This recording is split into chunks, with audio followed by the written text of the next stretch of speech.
Hi friends, welcome back to my channel పద్దు దివ్యకథనం. మహాభారతం సిరీస్లో భాగంగా ఎపిసోడ్ 5లో మనం భీష్మ పరశురాముల మధ్య జరిగిన యుద్ధం గురించి తెలుసుకున్నాం కదా. రాజమాత అయిన సత్యవతీదేవి ఆశ్చర్యపోయిన ఆ దేవర న్యాయం గురించి ఈ ఎపిసోడ్లో మనం తెలుసుకుందాం.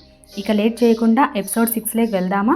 దేవర న్యాయం అంటే వీలు కాని పరిస్థితులలో ఒక రాజు సంతానహీనుడై ఉన్నప్పుడు కానీ, లేదా సంతానం లేకుండా రాజు మరణించినప్పుడు కానీ ఆ రాజు భార్య వేద పండితుడు, మనసులో అనువంతైన కామభాగాలపై ఆసక్తి లేనివాడు, ఆ జన్మ బ్రహ్మచారి అయిన బ్రాహ్మణుడు లేదా మునితో లోక కళ్యాణం కోసం సంగమించడం ద్వారా పిల్లలను కనడం. ఇది ధర్మబద్ధమైనది, పండితులు, ఋషులు, మునుల చేత అంగీకరించబడినది. అసలు ఈ దేవర న్యాయం ఎలా వచ్చిందో ఇప్పుడు మనం తెలుసుకుందాం. పూర్వం తన తండ్రిని ఒక క్షత్రియుడు చంపాడన్న కోపంతో తన గండ్రగొడ్డలి చేతబట్టి పరశురామ ప్రభువు భూమండలమంతా 21 సార్లు తిరిగి కనిపించిన ప్రతి క్షత్రియుణ్ణి కడుపులో ఉన్న శిశువుతో సహా నరికి చంపాడు. అప్పుడు రాజులు లేక రాజ్యాలన్నీ చెల్లాచెదురుగా మారాయి. అన్యాయాలు, అక్రమాలు ఎక్కువయ్యాయి.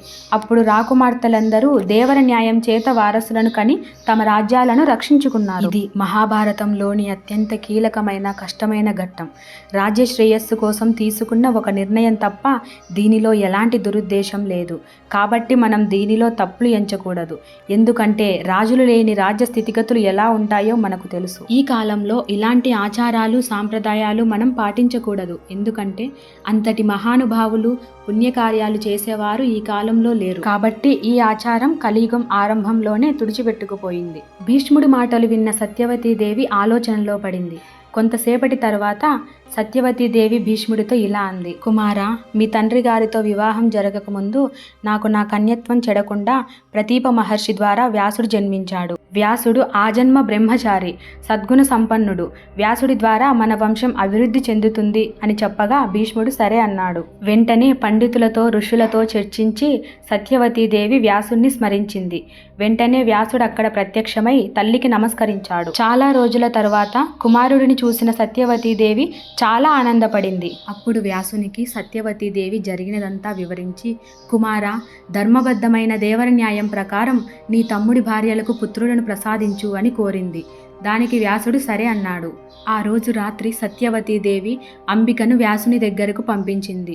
అత్యంత ప్రకాశవంతమైన తేజస్సు కలిగిన వ్యాసుని చూడలేక అంబిక కళ్ళు మూసుకుంది. వారి ఇద్దరి కలయిక వలన అత్యంత బలవంతుడైన ధృతరాష్ట్రుడు జన్మించాడు.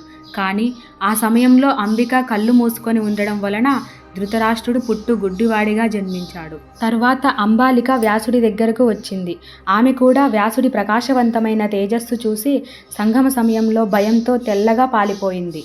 అలా అంబాలిక భయంతో తెల్లగా పాలిపోవడం వలన వారిద్దరి కలయిక వల్ల అత్యంత పరాక్రమవంతుడైన పాండురాజు శరీరమంతా తెల్లటి వర్ణంతో జన్మించాడు. పెద్ద కోడలైన అంబికకు ధృతరాష్ట్రుడు గుడ్డివాడిగా జన్మించడం వలన సత్యవతీదేవి మళ్ళీ అంబికను వ్యాసుడి దగ్గరకు వెళ్ళమని చెప్పింది. అంబికకు వ్యాసుడి దగ్గరకు వెళ్ళడం ఇష్టం లేదు. కానీ అత్తగారి మాటను గౌరవించి తన దగ్గర ఉన్న దాసిని తనలాగే అలంకరించి వ్యాసుడి దగ్గరకు పంపించింది. అయితే ఆ దాసి వ్యాసుని ప్రేమగా సేవించింది. వారిద్దరి కలయిక వలన ఎలాంటి లోపాలు లేకుండా సద్గుణ సంపన్నుడైన సాక్షాత్తు యమధర్మరాజు విదురుడిగా జన్మించాడు. అయినా వ్యాసుడు దాసిని గుర్తించకపోవడానికి కారణం ఆయన కర్తవ్యం కేవలం హస్తినాపుర రాజ్యానికి వారసులనివ్వడం మాత్రమే. అది తప్ప ఆయన మనసులో ఎలాంటి కోరికలు లేవు. అందుకే ఆయన అంబిక, అంబాలికలను పూర్తిగా చూడనూ లేదు. అలాంటి గొప్ప మనస్తత్వం ఉంది కాబట్టే ఆ కాలంలో దేవర న్యాయం కొనసాగింది. కానీ ఈ కలియుగంలో ఇలాంటి గొప్ప మనస్తత్వం, వ్యక్తిత్వం ఉన్న వ్యాసుడు లాంటి పుణ్య పురుషులు లేరు. ఆడపిల్ల ఒంటరిగా కనిపిస్తే చాలు మనసులో దురుద్దేశం, చెడు ఆలోచనలు పుడతాయి. కాబట్టే ఈ కలియుగంలో ఈ దేవర న్యాయం అనే ధర్మబద్ధమైన మాటకు స్థానం లేదు. తల్లిదండ్రులనే పట్టించుకొని ఈ కాలంలో తన తండ్రి సంతోషం కోసం తన సుఖ సంతోషాలను, రాజభోగాలను త్యాగం చేసిన గొప్ప వ్యక్తి భీష్ముడు. ఈ కాలానికి భీష్ముడిని ఎంతో గొప్ప ఆదర్శమూర్తిగా తీసుకోవాలి.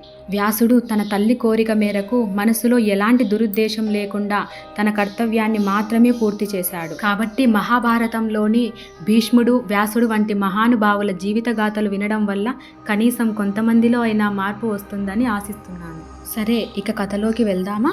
ధృతరాష్ట్రుడు, పాండురాజు, విదురుడు, భీష్ముడు వీరి పాలనలో హస్తినాపురం గొప్ప రాజ్యంగా పేరుగాంచింది. చూస్తుండగానే ధృతరాష్ట్రునికి పెళ్లి వయసు వచ్చింది.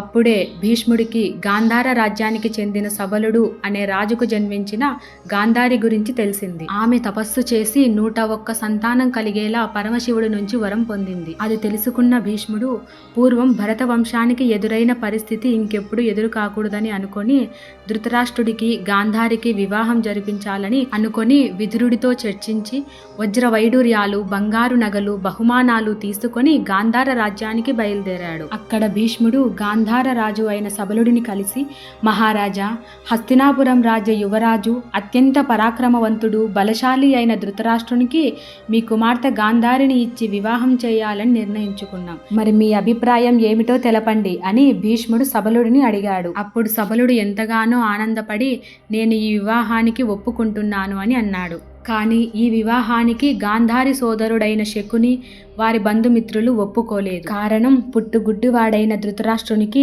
గాంధారిని ఇచ్చి వివాహం చేయడం వారికి ఇష్టం లేదు. కానీ సబలుడు ఎప్పుడైతే భీష్ముడికి మాట ఇచ్చాడో అప్పుడే గాంధారి ధృతరాష్ట్రుని తన భర్తగా మనసులో నిశ్చయించుకొని అతనిపై ప్రేమను పెంచుకుంది. తన పక్కన భర్తగా ధృతరాష్ట్రుడిని తప్ప ఇంకొకరిని ఊహించుకోలేకపోయింది. అందుకే ఈ వివాహానికి గాంధారి ఒప్పుకుంది. అప్పుడు సబలుడు తన కుమార్తె అయిన గాంధారిని, శకునుని సకల లాంఛనాలతో హస్తినాపురం రాజ్యానికి పంపాడు. అయితే అక్కడ పెళ్లి మండపంలో గాంధారి చేసిన పనికి అందరూ ఆశ్చర్యపోయారు. అసలు ఆ పెళ్లి మండపంలో గాంధారి ఏం చేసింది? ఎందుకు అందరూ అంతలా ఆశ్చర్యపోయారు? అలాగే సాక్షాత్ యమధర్మరాజు ఒక దాసికి విదురుడిగా జన్మించడానికి గల కారణం ఏమిటో నెక్స్ట్ ఎపిసోడ్లో తెలుసుకుందాం. ఈ ఎపిసోడ్ మీకు నచ్చినట్లయితే లైక్ చేసి, కామెంట్ చేసి, సబ్స్క్రైబ్ చేయండి. Okay, bye friends.